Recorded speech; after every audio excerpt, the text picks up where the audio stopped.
அனைவருக்கும் வணக்கம். நம்ம பார்த்துட்டு இருக்கிறது 6ஆம் வகுப்பு ஒரு பாடத்துல இருந்த லைன் பை லைன் கொஸ்டின் பார்த்துட்டு இருக்கோம். இப்ப பார்க்க போறது 3வது பருவத்துல உள்ள முதல் இயல் பார்ப்போம். ஆல்ரெடி முதல் பருவம் 2ஆம் பருவத்துல உள்ள 3 இயலுமே நம்ம பார்த்தாச்சு. இப்போ 3ஆம் பருவத்துல முதல் இயல்.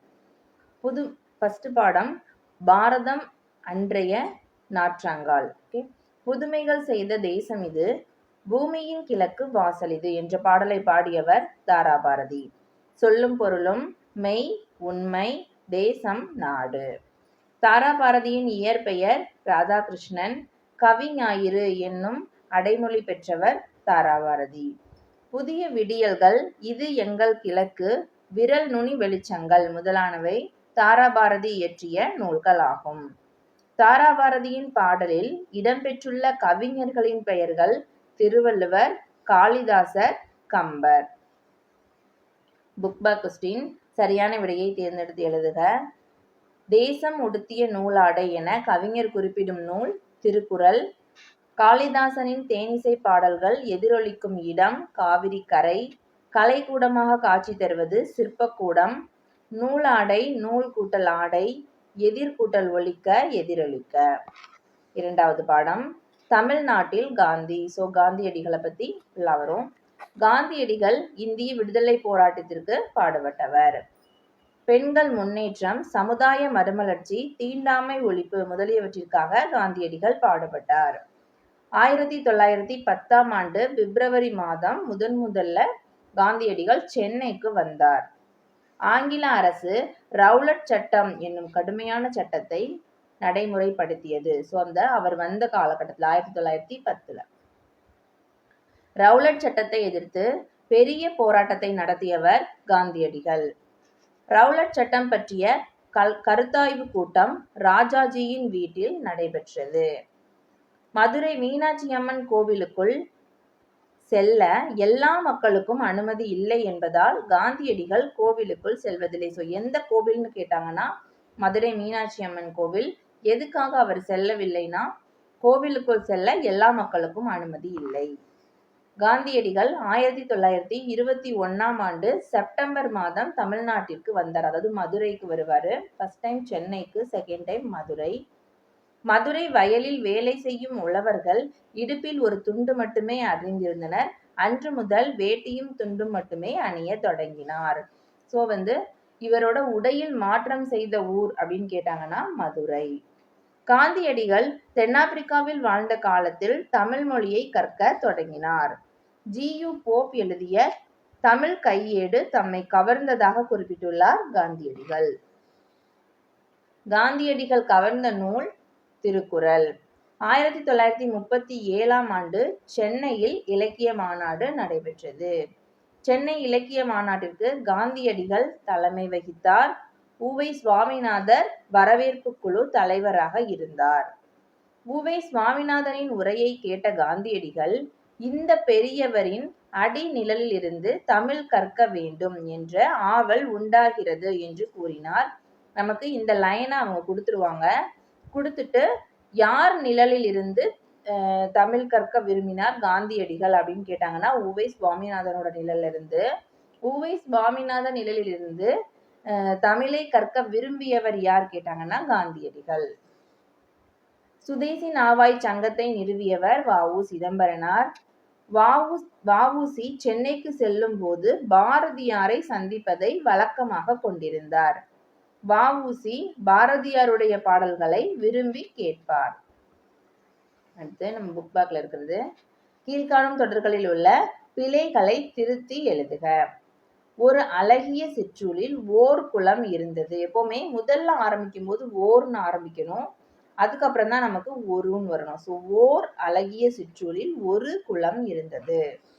அதே மாதிரிதான் ஒரு இரவும் கிடையாது, ஓர் இரவும் ஒரு பகலும் சேர்ந்ததுதான் ஒரு நாள். அது இல்லாத இடத்தில் எதுவும் நடக்காது சொல்லக்கூடாது. அதாவது அது இது அப்படின்னு வரும்போது இதுக்கு அடுத்து உள்ள வார்த்தையில முதல் எழுத்து உயிரெழுத்தாக இருந்ததுன்னா இங்க அஃது இஃது அப்படின்னு போடணும். இங்க ஈ தானே இருக்கு, அப்போ நமக்கு அப்போ நமக்கு இங்க அஃது இல்லாத இடத்தில் எதுவும் நடக்காது. இங்க பாருங்க, அஃது நகரத்திற்கு செல்லும் சாலை சொல்லக்கூடாது. இங்க இருக்கிறது நான் வந்து உயிர்மை எழுத்து. உயிர் எழுத்து இருக்கும்போது மட்டும்தான் அஃது இஃது யூஸ் பண்ணணும். அப்போ அது நகரத்திற்கு செல்லும் சாலை. இப்ப அது ஒரு இனிய பாடல். ஸோ ஓன்றது ஒரு உயிர் எழுத்து. அப்ப அஃது ஓர் இனிய பாடல். வேலுநாச்சியார். ஸோ வேலுநாச்சியார் பற்றிய தகவல்கள் இருக்கும். வேலுநாச்சியாரின் காலம் 1730 முதல் 1796. சாரி, இங்க 0 கிடையாது. 1796 அப்படின்றது தான் கரெக்டான ஆன்சர். அடுத்து வேலுநாச்சியார் சிவகங்கையை மீட்ட ஆண்டு 1780.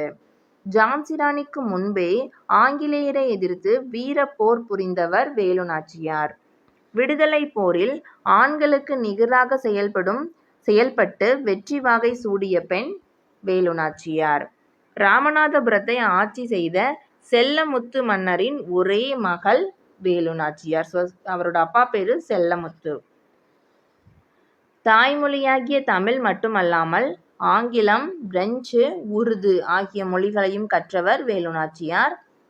சிலம்பம், குதிரை ஏற்றம், வாள்போர், விற்போர் ஆகியவற்றையும் முறையாக கற்றுக்கொண்டவர் வேலுநாச்சியார். வேலுநாச்சியார் சிவகங்கை மன்னர் முத்துவடுகநாதரை மணந்தார். காளையார் கோவிலில் நடைபெற்ற போரில் முத்துவடுகநாதர் ஆங்கிலேயர்களால் நயவஞ்சகமாக கொல்லப்பட்டார். வேலுநாச்சியார் திண்டுக்கல் கோட்டையில் தங்கி ஒரு படையை திரட்டி பயிற்சி அளித்தார்.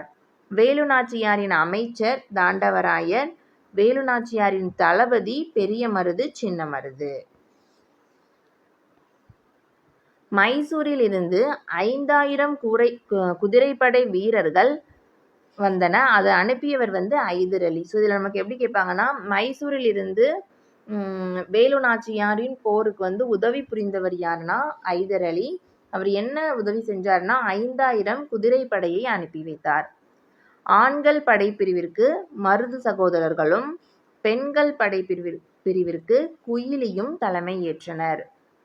சிவகங்கை கோட்டை கதவுகள் விஜயதசமி திருநாளன்று திறக்கப்பட்டது.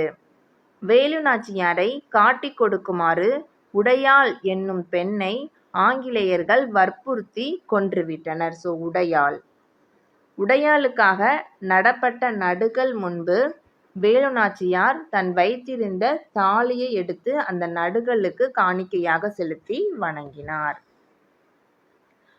குயிலி தம் உடலில் தீ வைத்து கொண்டு ஆயுத கிடங்குக்குள் குதித்து தம் உயிரை தியாகம் செய்தார்.